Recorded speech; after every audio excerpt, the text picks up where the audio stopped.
バクのホビーチャンネルにようこそ。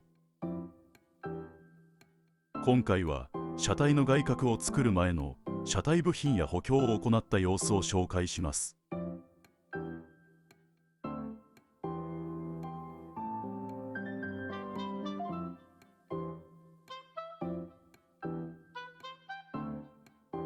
エキゾーストパイプにスプリングフックをつけていきます。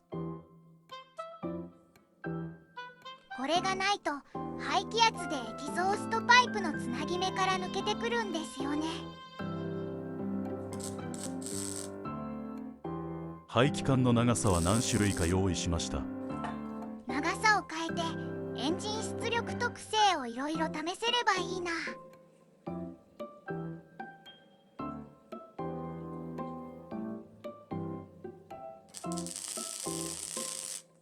次はドライバーが乗り込む時に体重をかけても壊れない強度を持つフロアパネル部のサブフレームをつけました。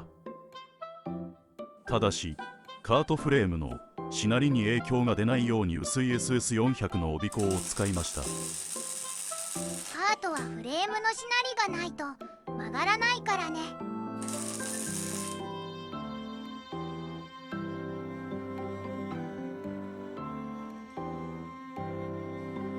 あとはつけなきゃいけないと思いつつ作れていなかったチェーンカバーも PP ポリプロピレンの板で作成しました。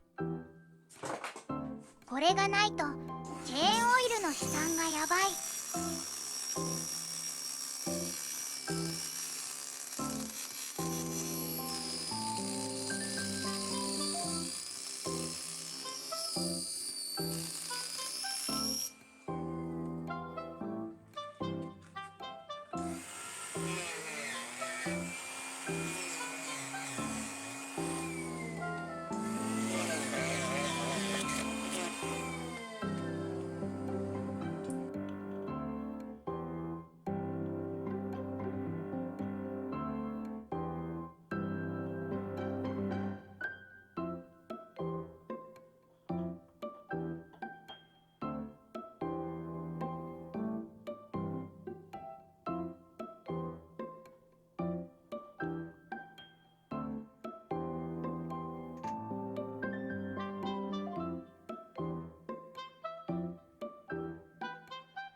これ頑丈に補強したら重くなってしまいました。 400cc の V4 エンジンも2機あるけど積んでみる？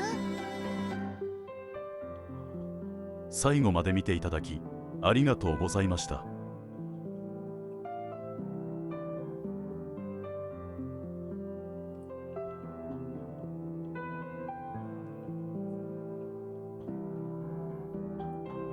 ナレーションはボイスボックス青山流星とずんだもんでした。